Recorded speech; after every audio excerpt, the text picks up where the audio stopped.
We're also following a developing story, a potentially big one out of the Middle East just now, a possible Israeli strike in Qatar. Reuters is reporting that there were several explosions in Doha earlier today. Meanwhile, Axios reports that Israeli officials said the explosions were an assassination attempt against Hamas officials. So far, the IDF has only publicly said that it conducted a precise strike targeting the senior leadership of the Hamas terrorist organization, but it didn't say where. Joining us now from Jerusalem, NBC News chief foreign correspondent Richard Engel. Richard, to recap, explosions witnessed, there are multiple reports in Doha this morning. Israel saying they targeted Hamas leadership. What more do we know, and what does this mean? So, as you mentioned, Israel confirmed that it carried out a strike against senior Hamas leaders. It didn't specify where exactly, but it said these leaders were connected to the October 7th massacre just about 2 years ago.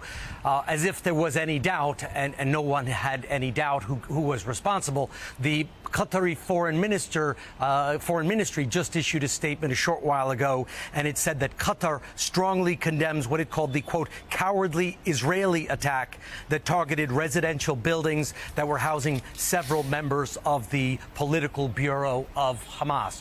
So they are clearly talking about the same thing. There were several strikes hitting residential buildings in the center of Doha.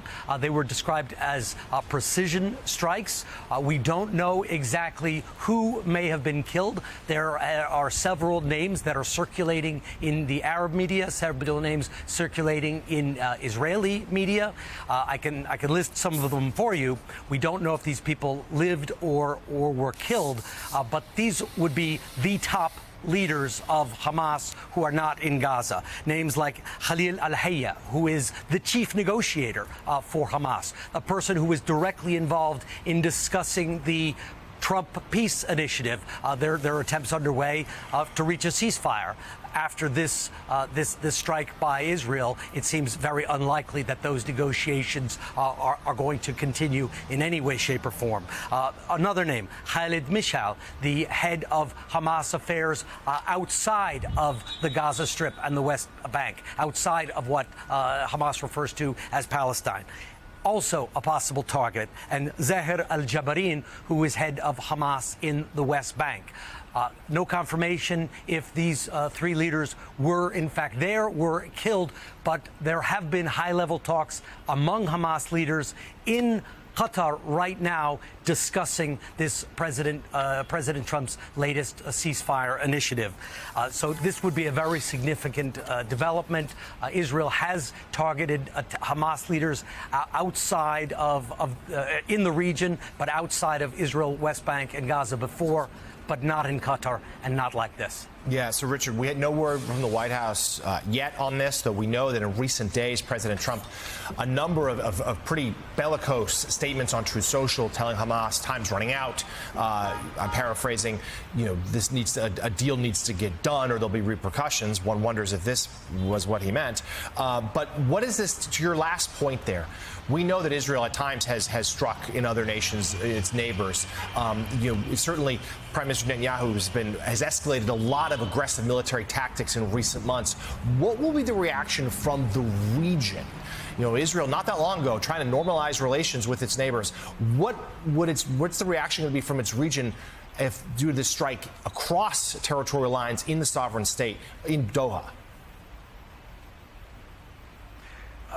So one other important thing to point out before we talk about the regional reaction, which will be severe, and there will be condemnation, and there will be repercussions. Not that Hamas is universally supported across the Middle East, absolutely not, but carrying out an airstrike in Qatar, which has been acting as a mediator for this conflict, will certainly have repercussions. But this attack, when the explosions were first heard and black smoke was seen rising from this residential compound in Doha, it came literally minutes after the military wing of Hamas accepted responsibility for the mass shooting attack in Jerusalem yesterday. So yesterday, Hamas's military wing had praised that attack, in which at least 6 Israelis were killed, 10 others injured, 5 of them seriously. But today, Hamas's military wing put out a statement saying that they accept responsibility, threatening that there will be more attacks, that they are undeterred, and then moments later, smoke seen rising in Qatar. Now, obviously, an attack of this level could not be organized that quickly, could not be planned that quickly. This would have been something that the Israelis have been studying, have been looking into for a very long time. A senior U.S. military official just spoke to me and believes that the Hamas accepting responsibility for that Jerusalem attack, or carrying out that Jerusalem attack. Excuse me if you can't hear me, there's just an ambulance going by, unrelated to anything that I'm talking about right now, as far as I know. But this U.S. official told me that because Hamas has now carried out and claimed responsibility for this attack, that it may have been the straw that triggered Israel to launch this attack that it had been long planning, or long considering. NBC's Richard Engel reporting live from Jerusalem. Thank you. We're going to stay on this, and we'll be right back with more Morning Joe.